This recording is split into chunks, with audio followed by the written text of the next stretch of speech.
तो सर 6.74 मुझे बताओ, मिलियन बच्चे क्या याद रखे आप तो? बच्चे याद रखें। वो जेआरएफ वालों को बहुत परेशान करता है वो calcium carbonate equivalent. Problematic soil मतलब जो प्लांट ग्रोथ के लिए कुछ ना कुछ प्रॉब्लम है। लाइक पीएच के बेसिस पे ही क्यों डिवाइड किया गया, मतलब PF as the name second F आ रहा था, इसको फील्ड ने पीएफ दिया था। ज्यादातर माइक्रोन्यूट्रिएंट है वो एसिडिक पीएच में ज्यादा होते हैं।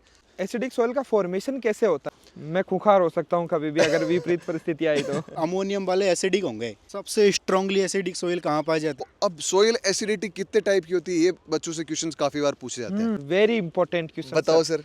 सर ये तो लेस देन 3.5 होता है sir. Exactly less than 3.5। OH और वाटर में भी क्या होता है H2O, तो वहाँ एग्रोनॉमी में कैसे मैनेजमेंट करूंगा? आपकी इस मिट्टी अच्छी नहीं है तो मैं क्या करूँ? मैं क्या करूँ अब? सारी फिजिकल प्रॉपर्टीज खराब हो जाती है, जैसे कि इनफिल्ट्रेशन, लीचिंग, परकोलेशन, ये सब खराब हो जाता है। वो फ्लोक्यूलेशन के लिए रिस्पॉन्सिबल होता है। नमस्कार साथियों, स्वागत है आपका अनफिल्टर्ड विद IRI वाला के सेकंड एपिसोड में। और आज मेरे साथ सुधीर सर के कवर तो कर लिया मेरे को पूरा। अरे हाँ, सुधीर सर, और सुधीर सर के साथ साथ आकाश सर भी आप आज हमारे साथ जुड़े हैं। और आज जो हमारा डिस्कशन रहेगा वो इर्द गिर्द प्रॉब्लमेटिक सॉइल्स के आसपास रहने वाला है, जिसमें कि फर्स्ट क्वेश्चन ही मेरा सुधीर सर से यही रहेगा कि सर जो प्रॉब्लमेटिक सॉइल है और नॉर्मल सॉइल है, इसमें क्या डिफरेंस है? अच्छा हाँ। देखो, प्रॉब्लमेटिक सॉइल मतलब जो प्लांट ग्रोथ के लिए कुछ ना कुछ प्रॉब्लम है। लेट्स से कि मॉइस्चर अवेलेबिलिटी को कम कर रहा है या ऑस्मो रेगुलेशन कम कर रहा है या उसकी नॉर्मल फंक्शनिंग में अगर कोई प्रॉब्लम दे रहा है, that is known as problematic soil. उस प्रॉब्लमेटिक सॉइल में सेलाइन सॉइल आती है, एल्कलाइन सॉइल आती है और एसिडिक सॉइल आती है। ये मेजरली कॉमन टाइप्स हैं। उसके अलावा केमिकल डिग्रेडेड सॉइल भी आती है, इरोडेड सॉइल भी आती है, फिजिकली डिग्रेडेड सॉइल है। ये सारी soil type of problematic soil under के ये सब कुछ ही प्रॉब्लमेटिक हाँ, सॉइल ये सब कुछ ही प्रॉब्लमेटिक सॉइल के अंडर में आता है सर। ओके। बट इसमें ज़्यादा जो मोस्ट इम्पोर्टेंट है वो हमारे जो सेलाइन, एल्कलाइन और एसिडिक जो सॉइल्स हैं वो ज़्यादा इम्पोर्टेंट है। तो सर मेरा फर्स्ट क्वेश्चन आपसे कि इनको पीएच के बेसिस पे ही क्यों डिवाइड किया गया? मतलब कुछ और पैरामीटर नहीं मिला क्या? मतलब पीएच के बेसिस पे ही क्यों डिवाइड किया, मतलब इन सॉइल्स को? अच्छा क्वेश्चन है सर। ऑनेस्टली देखो, पीएच एक मास्टर वेरिएबल कहलाता है। पीएच से रिलेटेड क्वेश्चन भी बता दूं सर या सीधा इसी मुद्दे पे रहूं? हाँ बता दो क्वेश्चन तो। पीएच किसने दिया था स्केल? सोरेनसन सर ने दी थी 1909 में। 0 to 14 इसकी स्केल होती है। पीएच जैसा एक पीएफ भी होता है आकाश सर, वो पीएफ किसने दिया था sir? PF as the name second F आ रहा था, इसको फील्ड ने पीएफ दिया था। पीएफ एफ मीन्स क्या होता है? Free energy. It means PF का मतलब होता है कितनी एनर्जी से वाटर को सोइल में हेल्ड किया जा रहा है और किस एनर्जी के साथ जो सोइल में वाटर हेल्ड है उसको प्लांट के लिए को एक्सट्रैक्ट करने के लिए सोइल से कितनी एनर्जी की रिक्वायरमेंट होती है, आकाश सर उसको ही क्या बोलते हैं? पीएफ बोलते हैं। अभी तो मैंने पूछा था किसने दिया था, आपने पूरा बता 1935 दिया। में स्कोफील्ड ने दिया। किसने? 1935। ओके 1935 में पीएफ स्कोफील्ड ने दिया दोस्तों, और पीएच सोरेनसन जो है सोरेनसन ने 1909 में दिया। ये तो हो गए दो अब question clear. Master variable pH के बेसिस पे ही क्यों क्लासिफाई करा जाता है कि आपको पता है कि सर जितने भी न्यूट्रिएंट्स हैं वो एक स्पेसिफिक पीएच में ही लाई करते हैं। स्पेसिफिक पीएच में उनकी अवेलेबिलिटी मैक्सिमम होती है। अगर पीएच ऊपर नीचे हुआ तो उनकी अवेलेबिलिटी में ऊपर नीचे होगा फॉर ऑब्वियस रीजंस। अब माइक्रोन्यूट्रिएंट ज्यादातर, अगर मोलिबेंडम को छोड़ें तो ज्यादातर माइक्रोन्यूट्रिएंट है वो एसिडिक पीएच में ज्यादा होते हैं अवेलेबल। हाँ, माइक्रोन्यूट्रिएंट अगर अपन सारे न्यूट्रिएंट्स की बात करें तो 6.5 to 7 पीएच में सारे अवेलेबल फॉर्म में रहते हैं। लेकिन अगर ऊपर नीचे जैसे एसिडिक सॉइल, सेलाइन, एल्कलाइन सॉइल, वहाँ पीएच ज़्यादा है और पीएच कम है तो वहाँ न्यूट्रिएंट अवेलेबिलिटी कम रहेगी, और न्यूट्रिएंट अवेलेबिलिटी कम होगी तो प्लांट ग्रोथ हैम्पर करेगा। दैट इज़ वाई हम पीएच के बेसिस पे ज़्यादातर इसको क्लासीफाई करते हैं। ओके, मतलब पीएच जो है वो हमारे क्रॉप्स के लिए इम्पोर्टेंट है, क्योंकि जो हमारी सॉइल की अगर आइडियल रेंज में पीएच नहीं होगी तो अच्छी ग्रोथ नहीं होगी। अच्छी ग्रोथ नहीं होगी तो फोटोसिंथेसिस के लिए लीफ एरिया कम उसमें डेवलप होगा, और कम होगा तो मतलब फाइनली फोटोसिंथेसिस कम होगा और हमारी एग्रोनॉमी yield डाल कम ही दो सर इसमें भी। होगी। मतलब फाइनली यील्ड कम होगी। ओके, तो सर इसमें जो हमारी एसिडिक जो सॉइल्स होती है हाँ जी, हाँ जी, उनकी पीएच 7 से कम बताते हैं, हाँ जी। ठीक है? तो क्या कहीं कहीं पे ऐसा भी है कि 6.5 से कम वाली को कंसिडर किया जाता है? फिर न्यूट्रल कहाँ बची? मतलब क्या फिक्स 7 पे होगी उसको न्यूट्रल बोलेंगे, या फिर एक रेंज दे रखी है कि इसमें न्यूट्रल होगी? मतलब ये न्यूट्रल वाली रेंज थोड़ी सी बता दो सर, इसको सर क्लियर। देखिए, स्पेसिफाइड ऐसा है कि एसिडिक ग्रुप ऑफ सॉइल्स की भी डिफरेंट डिफरेंट क्लासेस है, रेंजेस है। अच्छा। एक होता है सर एक्सट्रीमली एसिडिक जो 4 से कम होता है, फिर होता है स्लाइटली एसिडिक, फिर होता है मॉडरेट एसिडिक, फिर होता है बिल्कुल नियर न्यूट्रल होता है 6.5 to 7। तो वो मतलब रेंजेस के बेसिस पे है। और रेंजेस के बेसिस पे प्लांट ग्रोथ हैम्पर होती है सर। ओके, सो आकाश सर आपसे करता हूँ मैं क्वेश्चन, थोड़ा चल ले सर। हाँ सर चलो। ये मतलब एसिडिक सॉइल का फॉर्मेशन कैसे होता है, मतलब कुछ फैक्टर्स होते हैं इसके अंदर, तो वो कौन कौन से फैक्टर्स होते हैं जो एसिडिक सॉइल के फॉर्मेशन में? देखो एसिडिक सोइल के फॉर्मेशन के लिए डिफरेंट फैक्टर रेस्पॉन्सिबल होते हैं। फर्स्ट तो यही कि एसिड सोइल है उसका पेरेंट मटेरियल कौन है, कहाँ से हमारी सोइल बन रही है, मतलब जैसा पिता वैसा ही उसका मतलब डॉटर जो पेरेंट्स है जैसी संतान उसकी होगी। तो मतलब एसिडिक सोइल है उसका पेरेंट्स मटेरियल कैसा है, ऐसी ही सोइल का फॉर्मेशन होगा। अगर वो एसिडिक नेचर की तो एसिड सोइल का फॉर्मेशन होगा। इसके अलावा सर अगर हम एसिडिक फर्टिलाइजर फील्ड में कंटिन्यूसली यूज कर रहे हैं तो वो भी हमारी एसिडिक सोइल के लिए फॉर्मेशन के लिए रेस्पॉन्सिबल होती है। इसके अलावा हाई रेनफॉल कौन से एरिया एसिडिक फर्टिलाइजर सर नाम तो बताओ, ऐसे मैं कैसे क्या सर? मान लूं? एसिडिक फर्टिलाइजर्स के नाम बताओ। अच्छा, एसिडिक फर्टिलाइजर जिसके जैसे हम बात करें अमोनियम नाइट्रेट हो गया, अमोनियम सल्फेट हो गया। जो अमोनियम वाले हैं ना, जो अमोनियम वाले एसिडिक होंगे, हम ऐसे भी याद रख सकते हैं सर। सर क्यों होंगे? अमोनिया वाले एसिडिक क्यों होंगे? हाँ, बताओ तो क्यों होंगे, बताओ। देखो अमोनिया क्या है, NH4 है, तो NH4 जब डिसोशिएट होगा तो वो क्या करेगा, H+ को रिलीज करेगा। अमोनियम आयन है तो ammonium is equals to NH4। अब NH3+ H+ वो रिलीज करेगा, अमोनिया प्लस H+, तो H+ तो क्या करेगा सर, एसिडिटी करेगा। एसिडिटी कोज करेगा ना।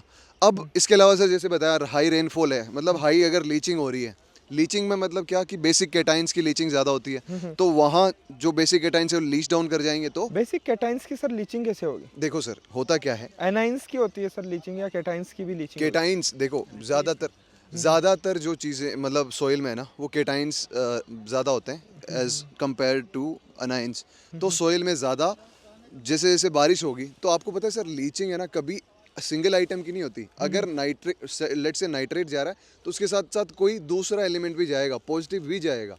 तो उस वजह से कुछ भी अगर जा रहा है तो पॉजिटिव बेसिक कैटाइंस की लीचिंग तो होगी होगी, और बेसिक कैटाइंस चले गए मतलब जो पॉजिटिव चार्ज दे रहे थे, तो वो फिर एसिडिक सॉइल बनती जाएगी। जैसे जैसे ज़्यादा लीचिंग होगी तो तभी हम कहते हैं ना सर, आप हायर एल्टीट्यूड पे चले जाओ कहीं पे भी, हायर एल्टीट्यूड पे जहाँ हायर ज़्यादा रेनफॉल होगी वहाँ सारी सॉइल एसिडिक इसी वजह से होती है। वो आता है ना सबसे क्वेश्चन में, सबसे स्ट्रांगली एसिडिक सोइल कहाँ पाई जाती है? क्योंकि सबसे स्ट्रांगली मतलब जहाँ पर ज़्यादा एक्सट्रीमली रेनफॉल होगी तो वो कहाँ होती है, हमारे नॉर्थ जो ईस्टर्न रीजन है वहाँ पर। तो अरुणाचल प्रदेश में सबसे स्ट्रॉन्ग एसिडिक सोइल्स पाई जाती है। टोटल एरिया कितना है एसिडिक सोइल का हमारे? हाँ, टोटल एरिया है हमारी एसिडिक सोइल का इन इंडिया में, नॉट बर्ड, इंडिया में 48 मिलियन हेक्टेयर टोटल। 48 जो मिलियन हेक्टेयर सर? हाँ सर, 48? हाँ 48 मिलियन हेक्टेयर। इसके अलावा हम सर जो साल्ट अफेक्टेड सोइल्स की बात करें तो साल्ट अफेक्टेड सोइल में आता है सैलाइन सोडिक सोइल। तो उन दोनों का टोटल एरिया होता है 10 मिलियन हेक्टेयर। उसमें से हाँ अकॉर्डिंग टू CSSRI, उसमें से जो हमारी सैलाइन सोइल है उस सैलाइन सोइल का जो एरिया है वो होता है 7.2, और जो हमारी सोडिक जो सोइल होती है उसका एरिया होता है 2.8। टोटल कितना हो गया, 10 मिलियन हेक्टेयर। ये जो अकॉर्डिंग टू CSSRI कुछ डाटा था 6.74 मिलियन हेक्टेयर एरिया है उसमें। हाँ नहीं मतलब डिफरेंट ऑर्गेनाइजेशन डिफरेंट डाटा देती है ना, तो जो मेजॉरिटी ऑफ द टाइम हमें लिया जाता है, अगर आप एग्रीकल्चर का डाटा भी उठा के देखोगे तो सर 6.74 मुझे बताओ, मिलियन बच्चे क्या याद रखे आप तो? बच्चे याद रखें 6.74 मिलियन हेक्टेयर टोटल एरिया है। अगर उसमें से ये पूछा जाए कि उनमें से ज्यादा एरिया कहाँ कौन सी सॉइल का होता है, सेलाइन का या एल्कलाइन का, तो बच्चों को बोलना है सर वो एल्कलाइन का होता है। 3.7 के आसपास होता है, और सेलाइन का होता है 2 पॉइंट कुछ। तो टोटल एरिया 6.74 है according to Indian agriculture data, तो वो आपको याद रखना है, ठीक है। अब सर कहाँ थे अपन, एसिडिक सॉइल पे थे ना। तो अब सोइल एसिडिटी कितने टाइप की होती है, ये बच्चों से क्वेश्चंस काफी बार पूछे जाते हैं, है ना। तो सोइल एसिडिटी होती है 3 टाइप की, एक होती है एक्टिव एसिडिटी, एक होती है एक्सचेंजेबल एसिडिटी, और तीसरी होती है रिजर्व एसिडिटी, ठीक है। एक और होती है सर, 4 होती है? नहीं, ये बेसिकली सर 3 टाइप है, मैं आ रहा था उसी चीज पे। इसके अलावा एक होती है potential acidity, but basically 3 he types होते हैं। पोटेंशियल एसिडिटी वो उस पर बाद में आता हूँ, पहले इन तीनों को समझाता हूँ। एक्टिव एसिडिटी वो है जो H+ आयंस या H+ आयंस की वजह से हमारे सोइल सॉल्यूशन में प्रेजेंट है, that is known as active acidity. Soil solution मतलब सर सोइल सॉल्यूशन मतलब सोइल है, उसमें मतलब कोलोइड्स एक गिलास में मैंने सोइल ले ली मतलब। हाँ। फिर बताओ मुझे सर कैसे ग्लास सोइल? में सोइल ले लिया आपने, तो जो पोर स्पेस के बीच में जो पानी बचा है ना, उस जहां से प्लांट रूट एक्सट्रैक्ट करती है, that is known as soil solution. तो वो जो एसिडिटी कोज कर रहा है H+, that is known as active acidity. उसके बाद में होती है एक्सचेंजेबल एसिडिटी, जो कोलोइड्स के एक्सचेंजेबल फेज पे प्रेजेंट है, that is known as exchangeable acidity. मतलब H+ और एल्यूमिनियम अगर एक्सचेंज फेज पे प्रेजेंट है, that is known as exchangeable sir acidity. Aluminium कहाँ से आ गया H+ सर के बीच देखो, में ये? एसिडिटी H+ भी कोज करता है और एल्यूमिनियम भी कोज करता है। H+ कोज करता है डायरेक्टली, सर मैंने तो एल्यूमिनियम कोज करता है इनडायरेक्टली। हमने तो बचपन से यही पढ़ा है ना कि H+ जो है वो एसिडिटी के लिए होता है और H- जो होता है वो जो हमारी जो बेसिक है। नहीं तो एल्यूमिनियम क्यों? सर वो तो देखो, वो एल्यूमिनियम एसिडिटी कोज कर रहा है क्योंकि एल्यूमिनियम हाइड्रोलिसिस करता है डिफरेंट पीएच पे। हाइड्रोलिसिस मतलब पानी का टूटना, H+ और OH- टूटेगा, तो वो अलग अलग पीएच पे डिफरेंट एल्यूमिनियम की स्पीसीज गवर्न करती है एसिडिटी को। और ये दोनों एल्यूमिनियम और H+ ही डायरेक्टली और इनडायरेक्टली, H+ डायरेक्टली और एल्यूमिनियम इनडायरेक्टली पीएच को अफेक्ट करता है। मतलब एल्यूमिनियम डायरेक्टली तो नहीं करता, मतलब एल्यूमिनियम डायरेक्टली हाँ, नहीं हाँ। करता, हाइड्रोलिसिस करके वो एसिडिटी को गवर्न करता है, ठीक है। ओके, उसके ओके। बाद में अपन बात करते हैं रिजर्व एसिडिटी। तो रिजर्व एसिडिटी मतलब सर, जो लेट से कोई मिनरल है, वो एसिडिक मिनरल है, तो वो क्या करेगा, धीरे धीरे टूटेगा, डिसोशिएट होगा, तो वो धीरे धीरे एसिडिटी को मतलब कौन एसिडिटी से प्रोवाइड मिनरल है सर? कराएगा। ये कौन से मिनरल है जो ये सर जैसे एसिडिक नेचर के हैं ये? ग्रेनाइट रॉक है, ग्रेनाइट रॉक में जो मिनरल्स हैं वो आपको एसिडिक कॉन्ट्रीब्यूशंस देते हैं, ठीक है। उसके अलावा से जो आप बात कर रहे थे पोटेंशियल एसिडिटी, पोटेंशियल एसिडिटी मतलब जैसे पोटेंशियल है लेकिन अभी यूटिलाइज नहीं हुआ है, जैसे जो बच्चे देख रहे हैं उनमें पोटेंशियल है, लेट्स से यूटिलाइज नहीं हुआ है। जैसे ये अपनी सॉइल है, उसमें अभी उस कंडीशन पे एसिडिक सॉइल नहीं है, लेकिन अगर मैंने इसकी सिचुएशन और कंडीशन बदली ओके, तो ये एसिडिक हो सकती है। मतलब एग्जाम्पल के साथ बताएं सर। मैं खूंखार हो सकता हूँ कभी भी अगर विपरीत परिस्थिति आई तो?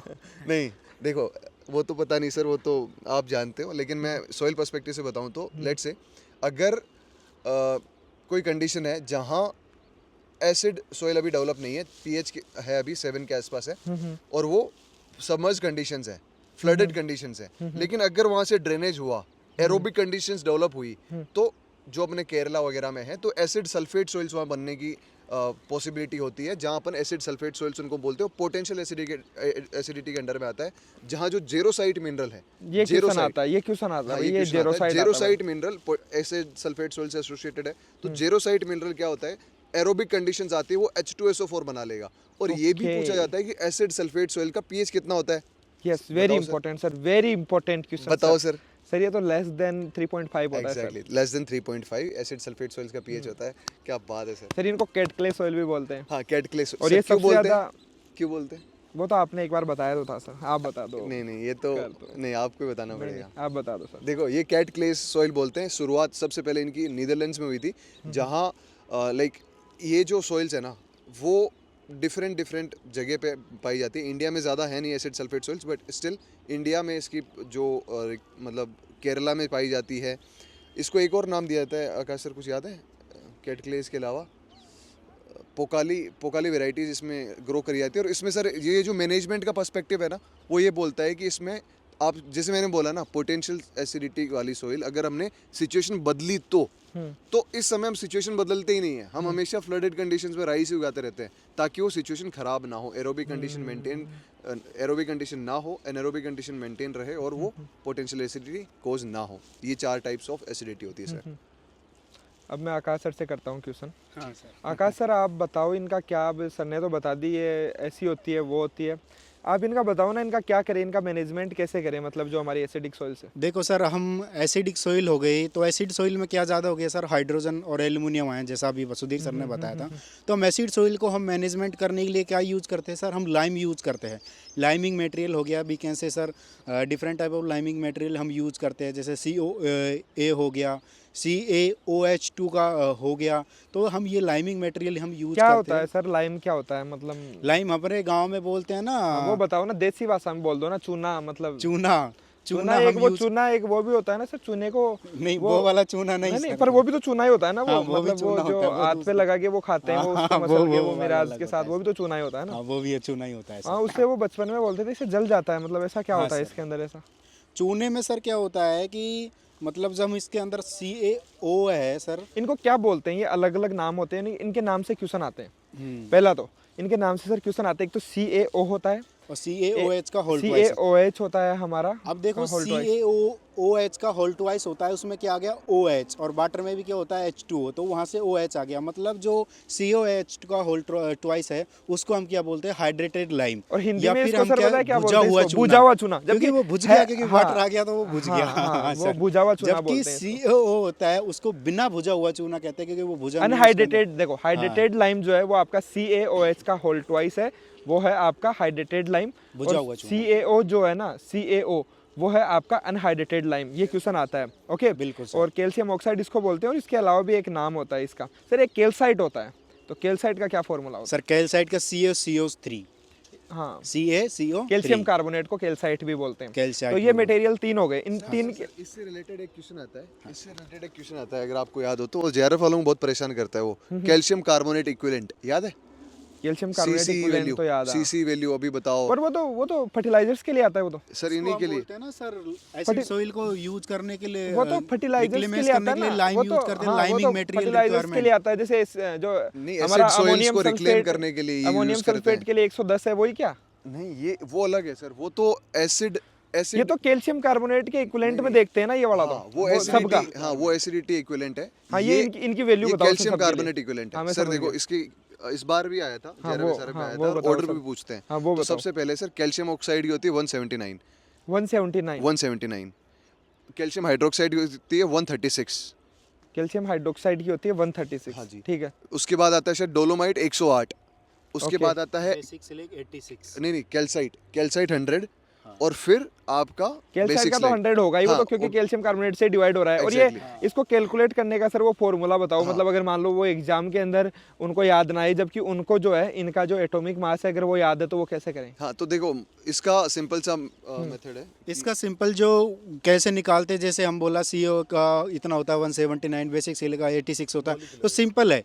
मॉलिक्यूलर वेट कितना है डिवाइडेड बाय कैल्साइट। कैल्साइट का हमने वो अभी सर ने बताया था कि 100 होता है इसका, है ना?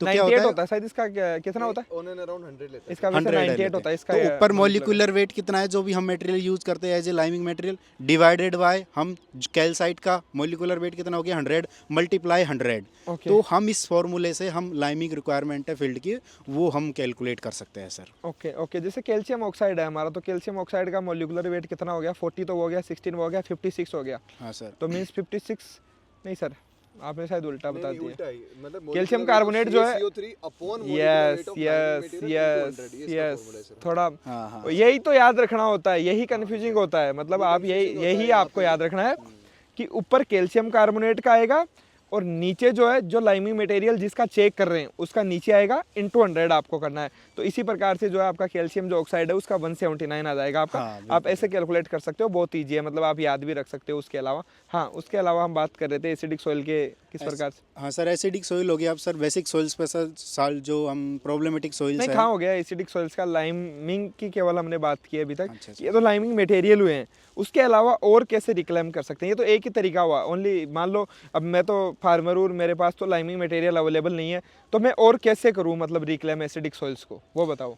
रिक्लेम करने के लिए सर और अदर मेथड्स भी हम यूज़ कर सकते हैं। जैसे हम ऑर्गेनिक जो हमारा मैटर होता है ना, ग्रीन मैन्योरिंग कर लो। फार्मर्स के पास अब जानते नहीं है, चूना भी नहीं है, तो हम क्या कर लेंगे, ग्रीन मैन्योरिंग कर लो फील्ड में। तो ये तो हर कोई फार्मर करता है। ग्रीन मैन्योरिंग से क्या होगा कि फील्ड का जो कंडीशन है वो भी इंप्रूव होगा, सोइल फर्टिलिटी स्टेटस वो भी इंप्रूव होगा। इसके अलावा जो ग्रीन मैन्योरिंग एसिडिटी करते कम कर हैं, देती है ग्रीन मैन्योरिंग? हाँ सर, इसका क्या होता है कि इसका डिकम्पोजिशन होता है, तो इससे क्या है CaCO3 का फॉर्मेशन होता है, CO2 इससे रिलीज होती है। तो CO2 जो फील्ड में वाटर होता है ना H2, उसके साथ फॉर्मेशन अच्छा, करके मतलब इसका CO3 का डिकम्पोजिशन formation होता है। कर- हाँ। डिकम्पोजिशन होगा तो कार्बन डाइऑक्साइड हमारी रिलीज होगी, फिर और वो वो कार्बन डाइऑक्साइड जो होती है वाटर के साथ, जो वाटर टूटता है उसके साथ वो फिर रिएक्शन करके कैल्शियम कार्बोनेट बना लेती वही है। चूना हो गया, वही चूना फिर नेचुरली फॉर्मेशन मतलब हो चूना मींस क्या हो गया वहाँ पे? केमिकल, वो जो फॉर्मूला है वो chemical। मतलब वो बन गया वहाँ पे हाँ, chemical. Sir, okay okay. Sir इसके अलावा आप सोचो एक बार, सोइल एसिडिटी से और क्या क्वेश्चन आ सकते हैं? फिर एसिडिटी खत्म होने के बाद सेलाइन अल्कलाइन सोइल नहीं, तो पकड़ते हैं। रिक्लेमेशन की कंप्लीट बताओ ना। रिक्लेमेशन की आप जानकारी दे नहीं रहे हो आप लोग, कैसे मैनेज होगी हमारी सोइल, आप बताओ ना थोड़ा। सर मैं कैसे एग्रोनॉमी में कैसे मैनेजमेंट करूंगा? आपकी मिट्टी अच्छी नहीं है तो मैं क्या करूँ? मैं इसमें मैं क्या करूँ अब? नहीं सर, मिट्टी अच्छी है। अगर आप एसिडिक सॉइल है तो बेसिकली आपने ये केमिकल अमेंडमेंट्स बता दिए। केमिकल उसके- हो गया, हाँ, और बताओ उसके सर। बाद में हमें देखो सर, ये जो पेरेंट, हमें ये कोशिश करनी है कि हम बेसिक फर्टिलाइजर्स को यूज़ करें। एसिडिक फर्टिलाइजर्स की जगह बेसिक फर्टिलाइजर्स को यूज़ करें। ओके। और दूसरी चीज़ हो सकती है कि हम जैसे ग्रीन मैन्योरिंग बताई, वो हो सकता है जो एग्रोनॉमिक प्रैक्टिसेस में आता है। और हमें ये कोशिश करनी है कि लीचिंग कम से कम हो, ठीक है, लीचिंग, क्योंकि लीचिंग से एसिड सॉइल्स बन रही है, तो लीचिंग कम से कम हो। तो यही बेसिक मेथड्स है सर, उसके अलावा ज़्यादा कुछ नहीं है। और प्रेफर करो कि वो क्रॉप्स आप ग्रो करो जो एसिड लविंग क्रॉप्स है, ताकि आप जो वो है तो है ही वहाँ सर। पे मतलब मोस्टली जैसे राइस जो है वो 4 to 6 पीएच प्रेफर हो करता है, गई, तो आप टी, राइस को ग्रो कर सकते हो। टी के लिए भी पीएच 4 to 6 ही होती है, तो आप ये क्रॉप्स जो है वो प्लांटेशन क्रॉप सारी हो हाँ गई सर। वो हाँ। ग्रो आप कर सकते हो। सो कमिंग टू नेक्स्ट, जो हमारी डायरेक्टली सर अफेक्ट नहीं करती मतलब एसिडिक सॉइल्स, जैसे एब्जॉर्प्शन में कुछ दिक्कत नहीं करती, वाटर एब्जॉर्ब रहेगा नॉर्मली, वो जो न्यूट्रिएंट की एबिलिटी है उसको रिड्यूस कर देती है मतलब डायरेक्टली। न्यूट्रिएंट का ही स्टेटस का रोल है सर। सलाइन सोइल में ऐसा नहीं है, सलाइन सोइल में थोड़ा और भी वो इफेक्ट अलग करती है, है। वो हाँ। तभी तो। चलो सर ये अब हम बेसिक सॉइल्स पे आते हैं, मतलब जो सर एक तो एल्केलाइन और एल्केलाई, इन दोनों में डिफरेंस बताओ पहले तो। एल्कली सॉइल्स और एल्केलाइन हाँ सॉइल्स, एल्केली, इसका तो सर 2 बार वीडियो बना चुके हैं, वो वीडियो देखने दो ना। नहीं नहीं आप फिर भी बता दो, नहीं यहीं सर, पे मैं नहीं बताओ। बताऊंगा। ठीक है कोई बात नहीं। और उसके अलावा क्या होती है मतलब इनमें बेसिक डिफरेंस क्या है, इनको मतलब किस प्रोस्पेक्टिव में इनको डिवाइड किया आपने गया है? घुमा के वही क्वेश्चन पूछ लिया सर वापस। हाँ मतलब डिवाइड क्यों किया गया है, मतलब मैं यही पूछ रहा हूँ नहीं ना। सर, एल्कली बस एक नेचर है, वापस बता देता हूँ, वीडियो का छोड़ो आप लोग। एल्कली बस एक नेचर है सॉइल का, कि उस मतलब एसिड है या एल्कली है, वो 7 से ऊपर भी एल्कली सॉइल ही बोली जाएगी। वो वाला सर बताओगे, वो कौन सा वो वाला? ब्लू रेड में लिटमस पेपर वाला, वो नहीं किसमें नहीं कर? नहीं, वो बेसिक हो गया, और वो ना एग्जाम में सर पूछा जाता है, हाँ वो वो चीज़ भी वो नहीं पूछी वाली जाती। चीज़ है वो। तो एल्कली सॉइल मतलब वो एक सिर्फ नेचर बता रहा है कि भाई वो एसिडिक है या एल्कली, वो 7 से ऊपर भी एल्कली बोला जाता है। लेकिन एल्कलाइन सॉइल वो सॉइल होती है जिसका पीएच 8.5 से ऊपर होता है, और सेलाइन सॉइल वो होती है जिसका पीएच 7 to 8.5 होता है। ये बेसिक डिफरेंस है सर सर। लिटमस की आप बात कर रहे थे, लिटमस पेपर पत्र हाँ हम वो यूज वाला, करते वो हैं। रेड होता है वो का सर ब्लू, हाँ वो हाँ, वाला बताओ, वो बहुत। होता है एसिड सोइल में हम यूज कर सकते हैं। जैसे ट्रिक से हम याद कर सकते हैं एसिड सोइल अनील, तो ऐसे अनील, तो अनील मतलब एसिडिक जो सोइल्स है उसमें क्या होगा, नीला जब हम लिटमस पत्र डालेंगे तो सोइल में क्या होगा, जो नीला कलर है वो किस में, रेड में कन्वर्ट हो जाएगा, तो वो सोइल हमारी क्या होगी, एसिड ये होगी। जो हमारी बेसिक सोइल होगा उसमें क्या होगा, रेड कलर विल्यूम हो जाएगा सर। ये लिटमस हाँ पेपर ये से वाला, हम जो ये वाला। कहते हैं तो लिटमस, हाँ एसिडिक में क्या होता है, अनील, नील मतलब अनील, ब्लू टू रेड। अनील नील मतलब मतलब ब्लू टू नील रेड, मतलब ब्लू, मतलब नीला ब्लू टू कलर से रेड। रेड हो जाएगा वो। ओके ओके और हाँ, इसका और जो उसका रेड टू ब्लू होता है दोस्तों, वो हो एल्कली जाएगा। में।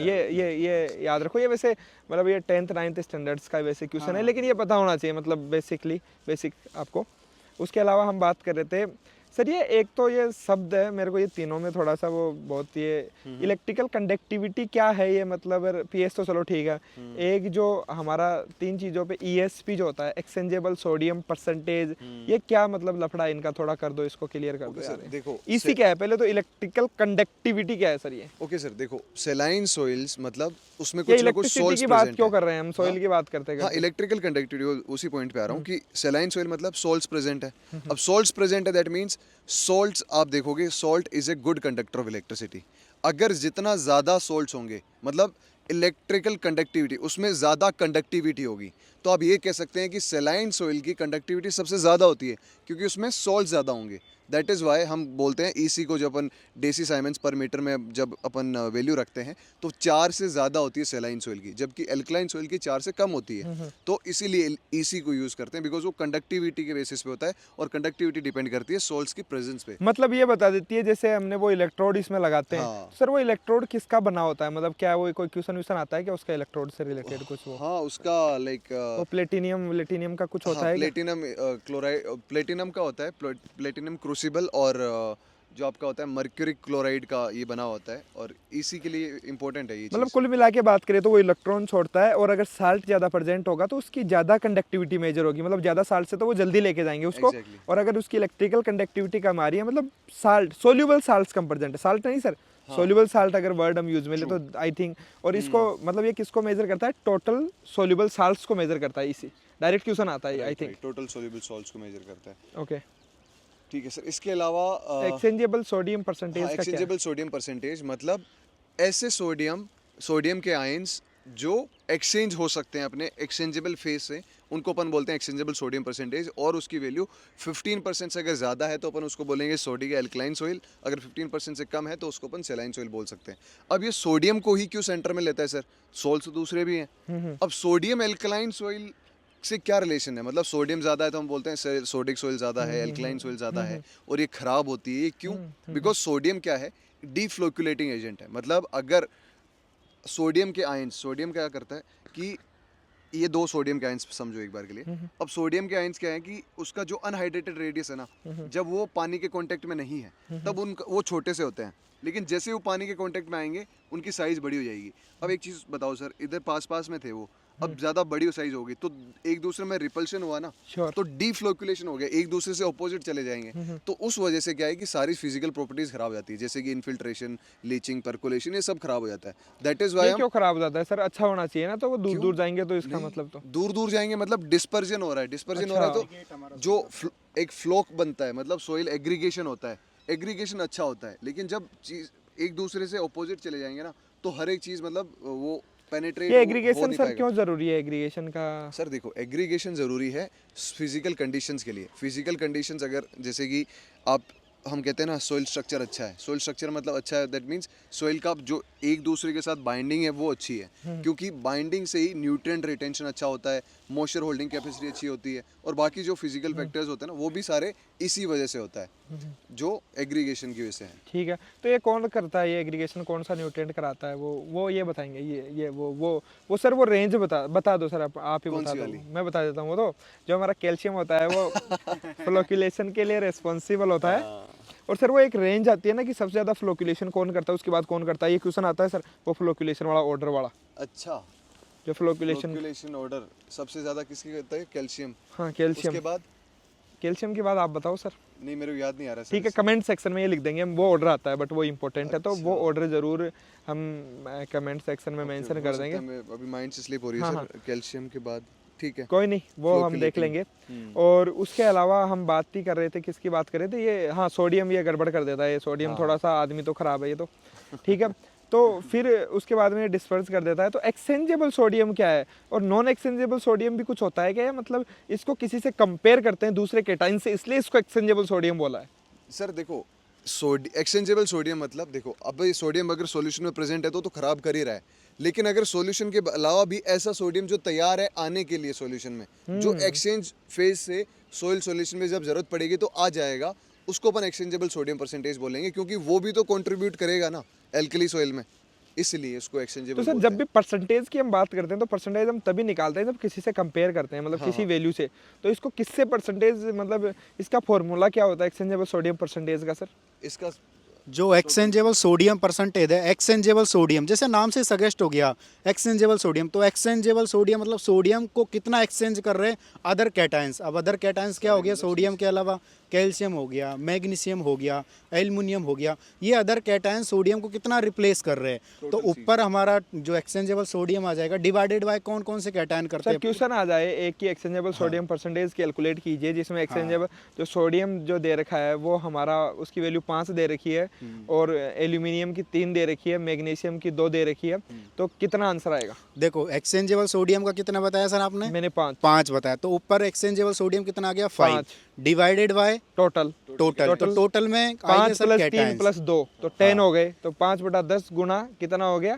इन बट सर हम इसमें क्या करेंगे सर, जो एसिडिक वाले कैटायन है एल्युमिनियम, इसको कंसीडर नहीं करेंगे सर। ये यही तो एल्युमिनियम मैं हाइड्रोजन बता रहा था कंसीडर सर, नहीं करेंगे, केवल कैल्शियम और मैग्नीशियम को इसमें कंसीडर जो करेंगे। है जैसे एल्यूमिनियम को कंसिडर नहीं किया जाएगा, करा जाएगा, जो ओनली वो एल्यूमिनियम को नहीं करा जाएगा। जो कैटाइंस जो है आपके, जो सोडिक कैटाइंस है केवल, मतलब सोडिक मतलब Basic क्या हो गया, cations बेसिक हैं। कैटाइंस, हम सोडिक नहीं बोलेंगे, बेसिक कैटाइंस जो है केवल उन्हीं को कंसिडर किया जाएगा दोस्तों, यही इंपॉर्टेंट था इसके अंदर। ओके, सो इसके अलावा सर हम बात कर रहे थे कि सेलाइन सॉइल की जो है वो फिजिकल प्रॉपर्टीज कैसी होती है, उस पर थोड़ा सर प्रकाश डालो। जो देखो सेलाइन सोइल होती है सर, सेलाइन सोइल का जो ईसी है ना, वो हमने अभी खूब डिस्कस कर रहे थे, ईसी तो सेलाइन सोइल मंथ उसमें साल्ट है, सेलाइन सोइल में साल्ट ज़्यादा होंगे तो ईसी उसकी इलेक्ट्रिकल कंडक्टिविटी है, कंडक्शन ऑफ जो इलेक्ट्रिसिटी है वो क्या ज़्यादा होगा ईसी, तो 4 डेसी साइमेंस पर मीटर से क्या है उसका सर ईसी मैं पूछ रहा हूँ कि ज़्यादा उसकी होगा। फिजिकल प्रॉपर्टीज कैसी होती है, गुड होती है या पुअर होती है, और पुअर होती है तो क्यों होती है, वो पूछना चाह रहा हूँ मैं। पुअर तो नहीं होती, लेकिन हम अगर हम कंपेरिजन करें तो तो सैलाइन सोइल की जो फिजिकल कंडीशन है वो गुड होती है कंपैरिजन टू ये एसिडिक क्वेश्चन और आता है ना कंपैरिजन टू भाई, बेसिक। फिजिकल प्रॉपर्टीज गुड होती है, उसमें हाँ, पुअर नहीं saline होती, soil। वो गुड होती है डायरेक्टली। सॉइल है फिर भी पुअर हाँ, पुअर नहीं है, फिजिकल प्रॉपर्टीज मतलब इनकी अच्छी होती है। मतलब उसमें से जो मेन प्रॉब्लम जो है हमारे सैलाइन सॉइल में, जो हमारे साल्ट्स प्रेजेंट होते हैं वो ज़्यादा अमाउंट में होते हैं, सोल्यूबल साल्ट्स, जो हमारे जैसे कि रूट्स जो है वो एब्जॉर्ब करने के लिए आएगी न्यूट्रिएंट, लेकिन वो कर नहीं पाएगी क्योंकि उसमें जो है वो साल्ट्स की वजह से जो ऑस्मोसिस का जो हमारा प्रोसेस होता है जिसके थ्रू वो एब्जॉर्ब करते हैं वो कम्प्लीटली अच्छे से नहीं हो पाता है। ये क्वेश्चन डायरेक्टली आता है कि इनकी फिजिकल प्रॉपर्टीज बेड होती है, गुड तो वो गुड होती है, ये बात ध्यान रखना, फिजिकल प्रॉपर्टीज। हाँ, एल्कलाइन सॉइल की बेड होती है। हाँ, ओके। सो ये सैलाइन एल्कलाइन से रिलेटेड सर और कोई क्वेश्चन? और सर सैलाइन एल्कलाइन से रिलेटेड सर आप बताओ सर आप। ठीक है, ये मतलब बेसिक चीज़ें हैं जो हमने इसको डिस्कस किया, और भी बहुत कुछ है जो इससे रिलेटेड जितने भी इम्पोर्टेंट क्वेश्चन हैं मतलब जो आ सकते हैं, जो हमने इस वीडियो में कवर नहीं किए, जो कोई फैक्ट्स हैं, जैसे कि इनको अलग अलग नाम से भी जाना जाता है, इनके रसियन जो है नोमेनक्लेचर है इनका, तो वो बता दो एक बार, सैलाइन सॉइल को क्या बोलते हैं। और देखो सर, अकॉर्डिंग टू हम गैद्रोइज था एक रशियन साइंटिस्ट, उसने इसको अलग अलग पार्ट्स में डिवाइड किया था। तो जो उन्होंने सैलाइन सॉइल था, वो सैलाइन सॉइल क्या होती है, वाइट कलर की होती है, तो उन्होंने उसको सोलन चाक नाम दिया था। फिर हम कह सकते हैं वाइट एल्कली सॉइल। और जबकि जो सोडिक सॉइल्स है वो क्या होती है, थोड़ी ब्लैकिश कलर की होती है, उसको उन्होंने ब्लैक एल्कली सॉइल कहा था सर। हाँ सर, या फिर सोलेनेट्स कह सकते हैं हम हाँ, उसको। सोलोनेट्स भी बोलते हैं हाँ। उसको। इसके अलावा हम कैटायन की बात कर रहे हैं। एनायन बताना तुम कमेंट सेक्शन में कि सैलाइन सोइल में कौन कौन से एनायन डोमिनेंट होते हैं और सोडिक सोइल में कौन कौन से एनायन डोमिनेंट होते हैं। एनायन का नाम मैं बता देता हूँ, क्लोरीन, सल्फेट, कार्बोनेट, बाइकार्बोनेट। लेकिन पार्टिकुलरली कौन कौन से सैलाइन और सोडिक में डोमिनेंट होते हैं, ये कमेंट सेक्शन में बताइएगा। ओके, और भी कुछ इंपॉर्टेंट जो इससे रिलेटेड क्वेश्चंस होंगे तो वो हम ज़रूर कमेंट सेक्शन में मेंशन कर देंगे, तो उनसे आप एक बार गो थ्रू हो जाइएगा ताकि आपके कोई भी क्वेश्चन जो इससे आए तो आप उसको ठीक कर सको। और इसी प्रकार से आगे भी हम कोशिश करेंगे कि अनफिल्टर्ड हम डिस्कशन करें ताकि जो कुछ कोई फैक्ट हो वो निकल के आए आपके लिए। ओके, सो मिलते हैं दोस्तों अगले वीडियो में।